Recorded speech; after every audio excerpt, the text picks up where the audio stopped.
The great chamber of the Galactic Council stretched for miles in every direction, its crystalline walls reflecting the light of 1,000 holographic displays that showed worlds and stars and civilizations beyond counting.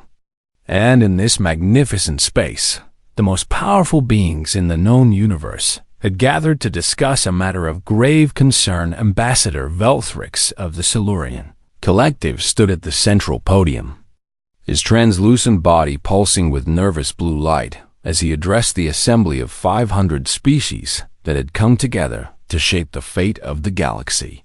Fellow counselors, he began, his voice carried by translation devices to every corner of the vast room.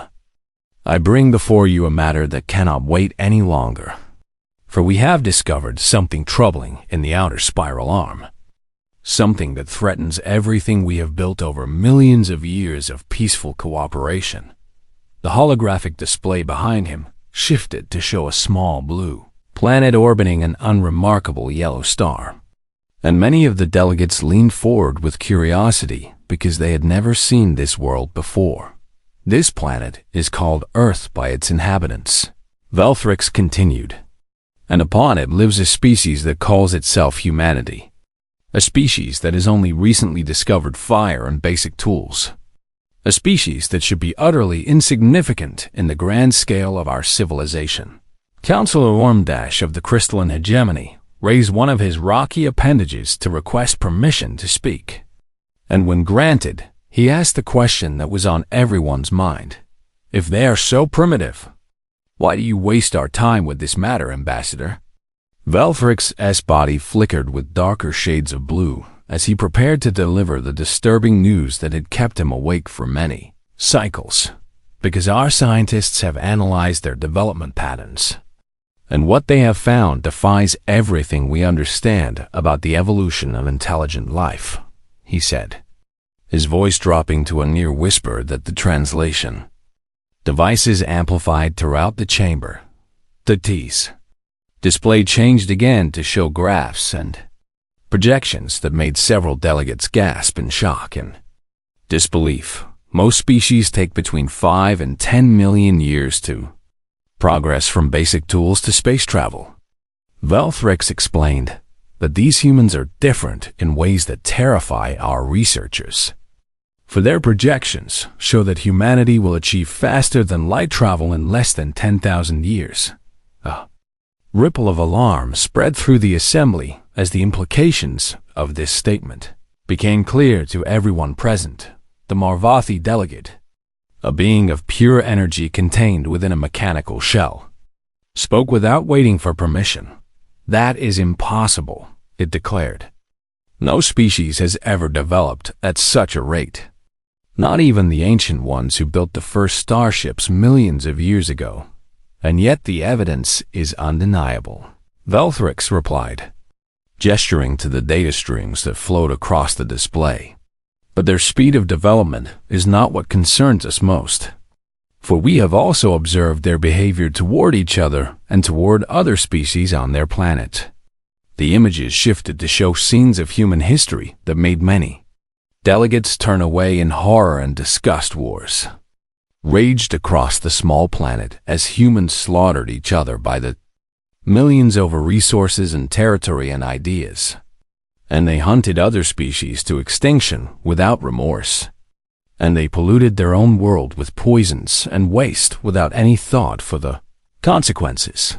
They are a death world species, Velthrix said, using a term that carried deep meaning for every civilization represented in the chamber. Born on a planet with crushing gravity and extreme weather and predators that would destroy any other intelligent life. And this environment has made them into something we have never encountered before. He paused to let his words sink in before delivering his final assessment. They are adaptable beyond measure, capable of surviving in conditions that would kill any of us. And they breed at rates that would overwhelm our population controls within generations, and most troubling of all, they possess a capacity for violence that exceeds anything in our records. Counselor Ormdash rose again, his crystalline form catching the light as he moved, What do you propose we do about this threat, Ambassador? Velthrix had prepared for this question, and he activated a new display that showed a complex technical schematic. Our scientists have developed a solution, he said. A containment field that can be erected around their entire star system. A barrier of folded space that nothing can penetrate from either direction. A perfect prison that will keep them isolated from the rest of the galaxy forever. The debate that followed lasted for many hours as delegates argued about the ethics and practicality of such a drastic action. But in the end, fear won out over mercy. The vote was unanimous within one cycle. The greatest engineering project in galactic history was underway as thousands of ships converged on the Sol system to begin construction of the barrier that would seal humanity. Away from the stars, the humans noticed nothing, for they were still too primitive to detect the energy signatures of the vessels that surrounded their world. And they continued their wars and their struggles without any awareness that their fate had already been decided by beings they would never meet when the barrier was complete. It shimmered into invisibility, and the Sol system vanished from every sensor and every map in the galaxy. The Council ordered all records of the quarantine to be classified and then destroyed. And within a few generations, the existence of humanity had faded from memory entirely. Sol became a black zone on stellar charts, marked only with warnings about unstable gravitational anomalies that made travel impossible. And ships that strayed too close were quietly redirected by automated systems that asked no questions and gave no explanations. Council congratulated itself on handling a potential crisis with wisdom and foresight, confident that the violent species called humanity would destroy itself long before it ever posed a real threat to galactic civilization. They moved on to other matters, other concerns, other crises that demanded their attention. 10,000 years past, civilizations rose and fell across the galaxy. And the quarantine of Sol faded from legend into myth, and then into nothing at all. Forgotten by everyone except the automated systems that maintained the barrier. And then, without warning, the barrier fell not from any external force or natural decay, but from within, pushed aside by something that had grown strong enough to break through the unbreakable. The humans were coming out. Counselor Yithmari had served on the Galactic Council for 300 years, and in all that time she had never seen anything like the chaos that erupted in the Grand Chamber on that fateful day when every alarm in the building began to scream at once. She was in the middle of a routine debate about trade routes when the holographic displays flickered and died, only to be replaced by emergency alerts that flashed in angry red across every surface in the room. "What is happening?" she demanded, her 4 eyes scanning the chamber as delegates from hundreds of species rose from their seats in confusion and fear. A technician rushed to her side, his hands trembling as he held out a data tablet that showed readings she could not understand at first. "The barrier has fallen," he said in a voice barely above a whisper. "The quarantine zone in Sector 7 has been breached." Yithmari felt her blood run cold as ancient memories surfaced in her mind. Memories of stories her grandmother had told her about a forbidden region of space where something dangerous had been locked away long ago. "That cannot be possible," she said, though even as she spoke she could see the proof on the tablet in front of her. That barrier was designed to last for eternity. "It did not fail from age or damage," the technician replied, his voice shaking even more now. "Something pushed through from the inside, something powerful enough to tear apart the fabric of folded space." Before Yithmari could respond, the main display came back online to show a sensor feed from a monitoring station 3 sectors away from the breach. And what she saw made her gasp in horror. Ships were pouring out of the hole in the barrier. Thousands of them, tens of thousands of them. More ships than she had ever seen gathered in one place in her entire life. But these were not the primitive rockets that the old records described. not the crude chemical engines that the quarantine species had been developing when the barrier went up. These were warships of a design she did not recognize. Sleek and brutal and enormous, moving at speeds that should have been impossible according to everything the Council knew about physics. How? She breathed, unable to form a complete thought as she watched the armada spread across the display like a swarm of predators. Emerging from a dark cave, the answer came within hours. Broadcast on every frequency in perfect galactic standard. A language that the beings inside the barrier should not have known. This is the Terran Collective, the message said in a voice that was calm and clear, and somehow more terrifying because of its calmness. We know what you did to us 10,000 years ago. We remember everything. And we would like to talk. Panic spread through the council like wildfire through dry grass. Emergency sessions were called in the Grand Chamber as delegates screamed at each other about what to do. And military commanders were summoned from every corner of the galaxy to discuss defense strategies against an enemy they knew nothing about. Admiral Kethfor of the combined fleet stood before the assembled leaders and delivered his assessment with the grim professionalism of a soldier who had seen many battles.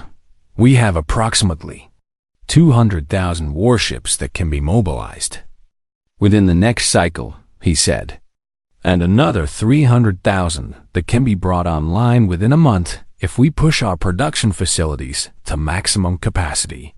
Will that be enough? Counselor Ondash demanded, his crystalline body flickering with anxious light. The Admiral hesitated before answering, and that hesitation told everyone in the room everything they needed to know. Our long-range sensors have counted over 2 million vessels in the human fleet, he said finally, and they are still coming through the breach. We do not know how many more there might be. The number hung in the air like a death sentence. And for a long moment, no one spoke. It was Youth Mari who finally broke the silence with the question that everyone was afraid to ask. What do they want? She said. They said they want to talk, so perhaps we should listen before we assume the worst. Many delegates shouted her down, calling her naive and foolish and worse. But others nodded in agreement because what choice did they have when facing an enemy that outnumbered them? So completely, a neutral meeting place was chosen. A space station called Nexus Prime that had been built centuries ago for exactly these kinds of delicate diplomatic situations. And a message was sent to the human fleet, inviting them to send a delegation. The response came immediately, as if the humans had been waiting for exactly this invitation. We accept, the message said. One ship will arrive at Nexus Prime in 12 hours. We look forward to meeting you face to face. Those 12 hours were the longest in galactic history. Ithamari was among the delegation that waited in the grand hall of Nexus Prime as the human vessel approached. A single ship that was somehow more frightening than the entire armada. Because of what it represented, the ship was beautiful in a terrible way. All smooth curves and hidden weapons and engines that glowed with energies the council scientists could not identify. And when it docked with the station, the vibrations it sent through the hull made everyone present shiver with primal fear. Airlock opened with a hiss of pressure equalization. And the first human that any living being in the galaxy had seen in 10,000 years stepped into the light. She was smaller than Youth Mari had expected. Standing only about 2 meters tall with soft skin and dark hair, and eyes that seemed to see everything at once. And she walked with the confidence of someone who knew exactly how much power stood behind her. Greetings, she said. And her voice was warm and pleasant, and carried no trace of the anger or hatred that the council had expected. My name is Elena Vasquez, and I am here on behalf of the Terran Collective to discuss the future of this galaxy. She smiled then, showing her teeth in an expression that made several delegates step backward in instinctive fear, because those teeth looked sharp and predatory, and reminded everyone present that this creature had evolved on a world where survival meant being willing to fight and kill and eat. other living things. Please do not be afraid," Ambassador Vasquez said, and somehow her gentle tone made her words even more unsettling. "We have not come here to destroy you. We have come here to show you what we have become, and to give you a chance to explain why you locked us in a cage for 10,000 years. The silence that followed her words was absolute, broken only by the soft hum of the stations, life support systems, and the rapid breathing of delegates who had suddenly realized that they were standing before something they did not understand, something that had every reason to hate them, something that could end their civilization whenever it chose, and something that was inexplicably offering them the chance to talk. Ambassador Elena Vasquez stood alone in the center of the Grand Hall of Nexus Prime, surrounded by delegates from 500 species who looked at her with a mixture of fear and curiosity and barely hidden hostility, and she found herself thinking about how small they seemed despite their numbers. She had prepared for this moment her entire life, trained by the best diplomats the Terran Collective had to offer, briefed on every known species and their customs and their weaknesses, and now that the moment had arrived, she felt perfectly calm.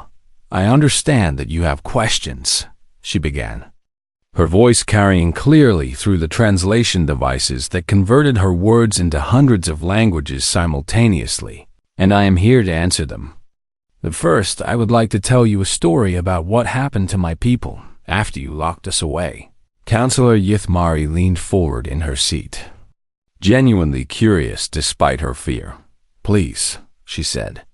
"We would like to understand." Vasquez nodded and began to speak, her words painting pictures in the minds of everyone present. "When the barrier went up 10,000 years ago, we did not notice at first because we were too busy trying to survive. For you were right about one thing when you made your decision to imprison us. We were indeed a violent and dangerous species." She paused to let that admission sink in before continuing. "In the century after your barrier sealed us in, we nearly destroyed ourselves completely. Nuclear weapons burned our cities to ash and killed billions of our people. Climate change flooded our coastlines and turned fertile land into desert. And plagues swept across our world, killing millions more." Several delegates exchanged glances, and some of them looked almost satisfied, as if this confirmed everything they had believed about humanity. "For a time it seemed that you would be proven right," Vasquez said, "that we would tear ourselves apart and save you the trouble of ever having to deal with us again." She smiled then, and this time the expression held no warmth at all. "But you made a mistake," she continued. "You underestimated us, because while some humans were destroying our world, others were rebuilding it, and slowly, painfully, over many generations. We pulled ourselves back from the edge of extinction." The holographic display behind her activated, showing images of Earth as it transformed over the millennia, from a scarred and wounded planet to something green and vibrant and alive. "We unified our world not through conquest but through necessity," Vasquez explained, "because we realized that we could not afford to fight each other anymore, not when there were so many challenges that required all of us working together." She gestured, and the display changed to show the moment that had altered everything. "And then, about 3,000 years after your barrier went up, one of our scientists discovered it. A wall of folded space surrounding our entire star system, invisible and impassable. A prison that we had not known existed." The chamber fell completely silent as every delegate waited to hear what came next. That discovery changed everything, Vasquez said, her voice dropping to a near whisper that the translation devices amplified to fill the room. "Because suddenly we knew that we were not alone in the universe. And we knew that whoever had built that barrier had decided that we were too dangerous to be allowed out." She began to pace slowly, her boots making soft sounds on the polished floor. "You might think that this would have made us angry. And it did. But anger fades with time, and what replaced it was something far more powerful. A determination to prove you wrong about us. a desire to become something better than the violent creatures you had seen and feared. The display showed human scientists working in laboratories, engineers building massive structures in space, generation after generation dedicated to a single purpose. "We reverse engineered your barrier," Vasquez said. "Not to break through it, though we could have done that millennia ago, but to understand it, to learn from it, to use the principles behind it to develop technologies that your civilization has never imagined." She listed their achievements with quiet pride. "Faster than light travel that works on completely different principles than your own, allowing us to cross the galaxy in days rather than months. Quantum computing systems that can model entire universes in perfect detail. Genetic enhancements that have made our bodies stronger and more resilient than you can imagine. Artificial intelligences that work alongside us as partners and friends rather than servants or threats." Counselor Ormdash interrupted with a question that had been burning in his mind since the first human ship appeared. "If you could have broken the barrier at any time, why did you wait so long?" Vasquez turned to face him directly, and something in her eyes made him wish he had remained silent. "Because we were not ready," she said simply. "Not ready to face you without becoming the monsters you expected us to be. Not ready to prove that we had truly changed. Not ready to show you that the species you locked away out of fear had become something worthy of respect." She gestured, and the display showed the growth of human civilization over the millennia. Colonies spreading across every planet and moon in their system. Space stations and orbital habitats housing billions of people. Megastructures that dwarfed anything the Council had ever built. "We watched you through the cracks in the barrier," Vasquez continued. "We learned your languages and your customs and your politics. We studied your weaknesses and your strengths. And we prepared ourselves for the day when we would finally emerge." She returned to the center of the room and spread her hands in a gesture that might have been welcoming or threatening, depending on how one chose to interpret it. "Now here we are," she said. "A civilization of trillions spread across thousands of habitats, commanding a fleet of over 2 million warships, possessing technologies that your scientists will need centuries to understand. And we have come to you not with weapons drawn, but with hands extended." Youthmari found her voice despite her fear. "What do you want from us?" she asked. Ambassador Vasquez smiled again, and this time the expression seemed almost gentle. "We want what we have always wanted," she replied. "To take our place among the stars, to meet other civilizations and learn from them and share what we have learned. To explore the wonders of a universe that was denied to us for 10,000 years. She paused, and her expression hardened slightly. "But we also want justice," she added. "Not revenge, for revenge serves no purpose except to perpetuate cycles of violence. But acknowledgement of what was done to us and assurance that it will never happen to any other species again." The delegates sat in stunned silence as the weight of her words settled over them. This was not the raging enemy they had expected. Not the mindless violence they had feared, but something far more complicated and far more terrifying. Humanity had emerged from its prison not as beasts, but as something greater than anyone had imagined possible, and now the galaxy would have to decide how to respond. In the weeks that followed the meeting at Nexus Prime, intelligence reports flooded into the Galactic Council from every corner of known space, and each new piece of information added to the growing sense of dread that had taken hold of every delegate. Admiral Kethfer stood before the emergency session, his face grim as he presented the findings that his scouts had gathered at great personal risk.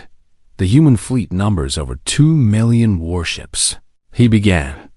"But that is not what concerns me most, for numbers alone do not tell the full story of what we are facing."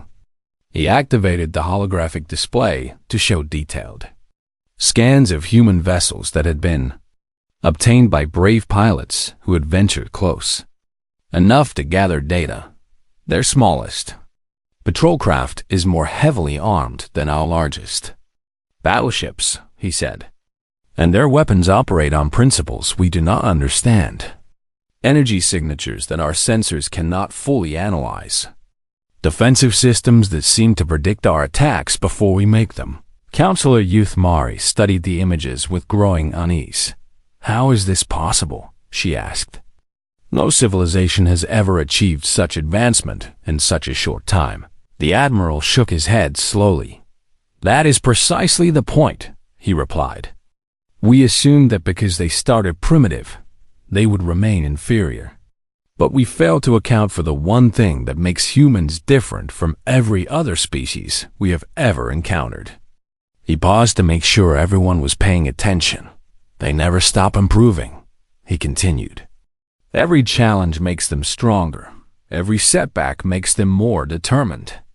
And every enemy they face teaches them new ways to fight and survive and win. The display changed to show reports from other sources. Economic analyses and population studies and technological assessments that painted a picture even more frightening than the military data. The Terran Collective has a population numbering in the trillions, Kethver said, spread across thousands of habitats and stations and artificial worlds that they built inside their prison. And every single one of those citizens is enhanced in ways that make them superior to any natural being. He described what the intelligence reports had revealed about human capabilities. Their soldiers can survive in the vacuum of space without protection for extended periods. They can regenerate from wounds that would kill any of us. They can interface directly with their weapons and vehicles through neural links that make them one with their machines. And their reflexes and strength have been boosted to levels that we cannot match. Counselor Ondash slammed his rocky appendage against his desk in frustration. Then we must strike first, he declared. Before they have a chance to attack us. Before they can use these terrible weapons against our worlds and our people. But Admiral Kethver raised his hand to stop the outburst. That is exactly what I expected someone to say, he replied. And it is exactly what would doom us all. For you have not yet understood the true horror of what we are facing. He turned off the military displays and brought up a single image. A recording of Ambassador Vasquez as she spoke at Nexus Prime. They could destroy us, Kethver said quietly. They could burn every world in this galaxy to ash, and there is nothing we could do to stop them. Our fleets would be annihilated in hours. Our defenses would crumble like sand before a flood. And our civilization would become nothing but a memory. He let the silence stretch before continuing. But they have not attacked, he said. They have not threatened us or demanded our surrender, or done any of the things we would expect from a species with such overwhelming power. And that is what terrifies me more than all their weapons combined. Youth Mari understood what he was trying to say. They are showing restraint, she said. They have every reason to hate us, every justification for revenge. And yet they came to us seeking dialogue instead of destruction. Precisely, the Admiral agreed. And that restraint speaks to a level of discipline and control that we cannot comprehend. For if our positions were reversed, if we had been imprisoned for 10,000 years and emerged with the power to destroy our captors, would we have shown such mercy? The question hung in the air, and no one could bring themselves to answer it honestly over the following days.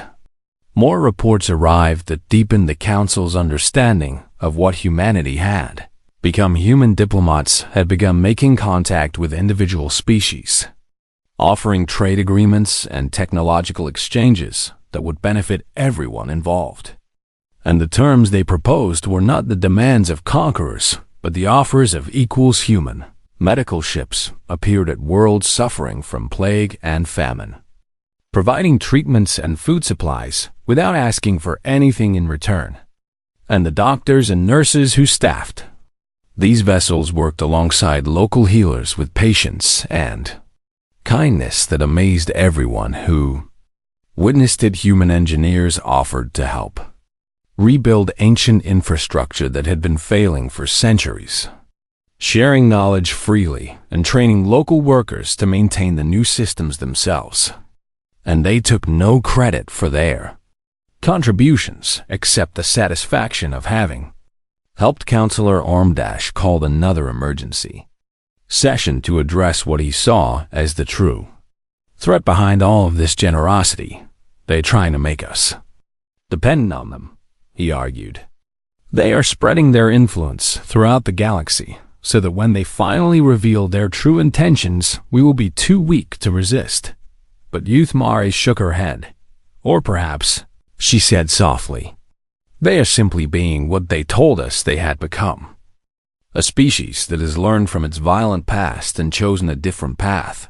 She stood to address the full council, her voice carrying the weight of a decision she knew she had to make. We caged them because we feared what they might become, she said. And in doing so, we created exactly what we feared. A species hardened by isolation, unified by injustice, and advanced beyond anything we ever imagined. She paused to look around the chamber at her fellow delegates. But here is what we failed to understand about humanity, she continued. They did not become monsters because they suffered. They became better. Every challenge made them stronger. Every enemy made them more united. And every year in that cage made them more determined to prove us wrong. Several delegates shifted uncomfortably in their seats, and now they stand before us with the power to destroy everything we have built. Youth Mari said, and instead of using that power they extend their hands in friendship. She took a deep breath before delivering her final verdict. The horror is not what humanity might do to us, she concluded. The horror is realizing that they are better than us, more merciful than us, more worthy of leading this galaxy than we have ever been. And the horror is knowing that we brought this upon ourselves. The chamber fell silent as the truth of her words sank in. Some delegates began quietly drafting surrender protocols, not because anyone had demanded them, but because they realized that humanity did not need to demand anything. They could simply take whatever they wanted, and the fact that they chose not to was the most terrifying thing of all. 1 year had passed since the barrier fell and humanity emerged from its long imprisonment. And in that single year, the galaxy had transformed in ways that no one could have predicted. Ambassador Elena Vasquez stood at the window of her quarters aboard the diplomatic vessel that had become her home, watching the stars drift past as she prepared for the speech she was about to deliver to the reformed Galactic Assembly. So much had changed since that first meeting at Nexus Prime. So many old structures had crumbled and new ones had risen in their place. And she felt the weight of history pressing down on her shoulders as she considered what humanity had accomplished.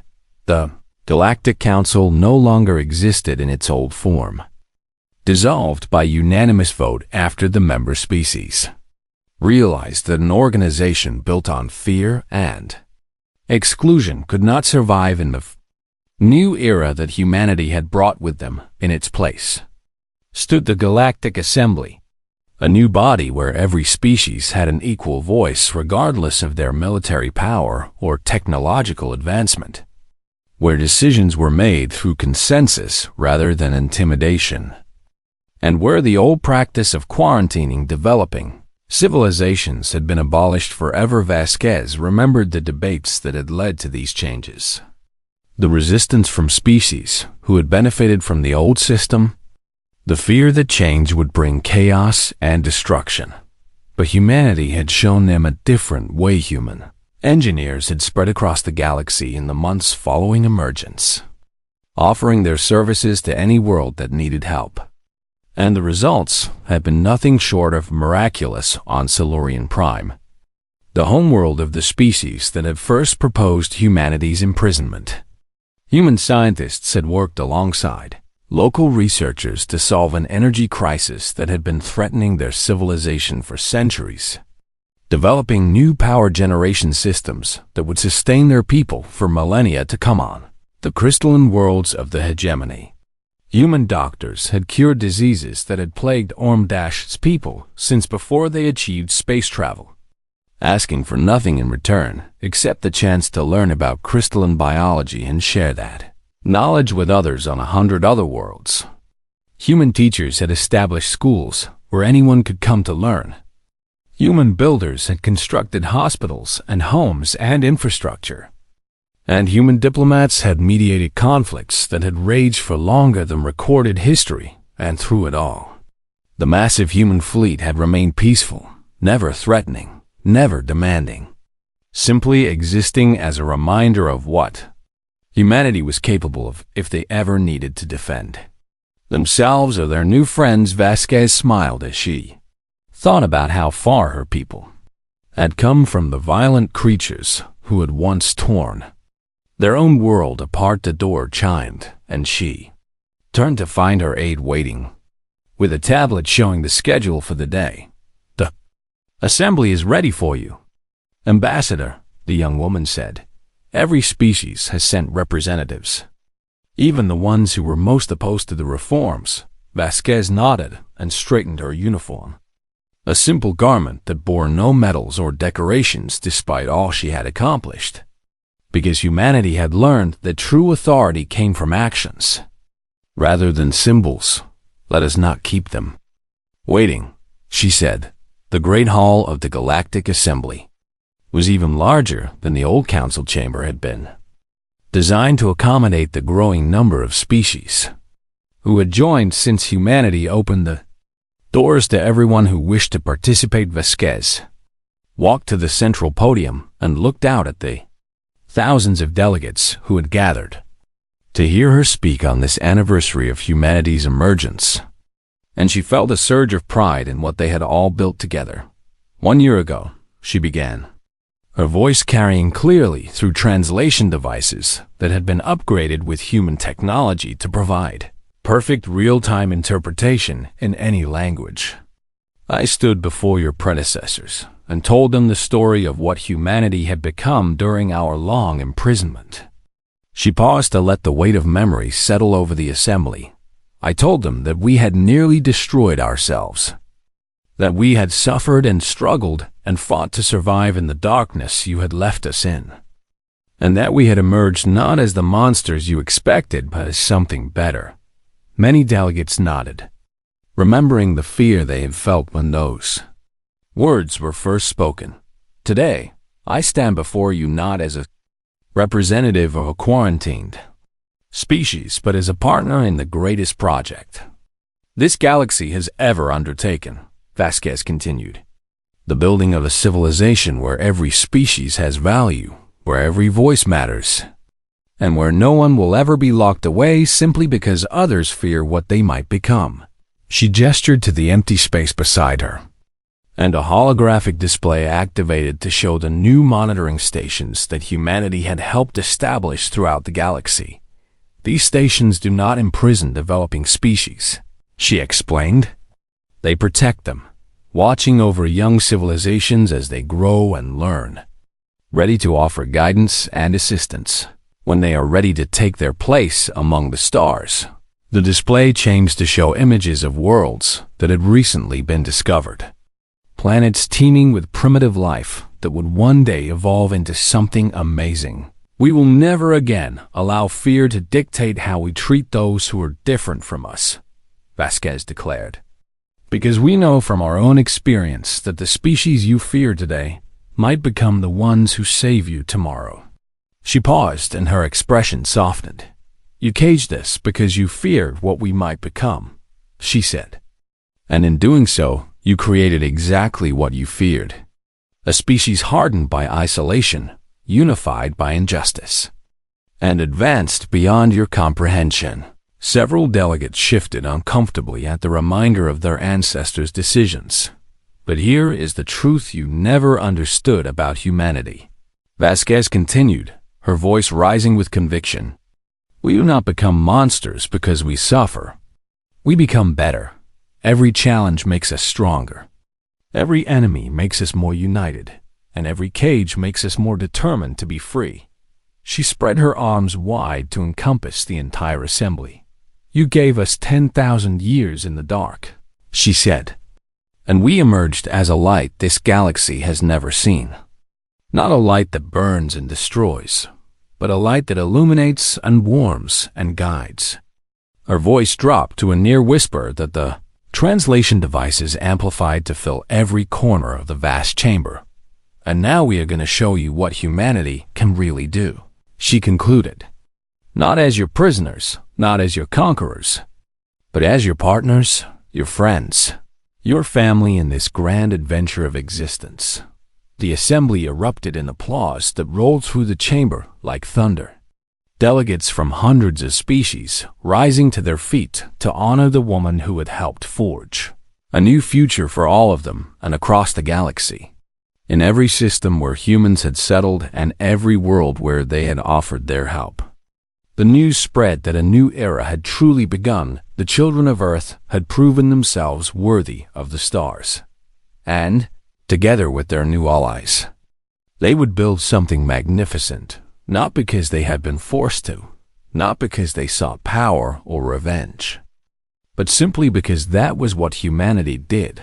They made things better, and the galaxy would never be the same.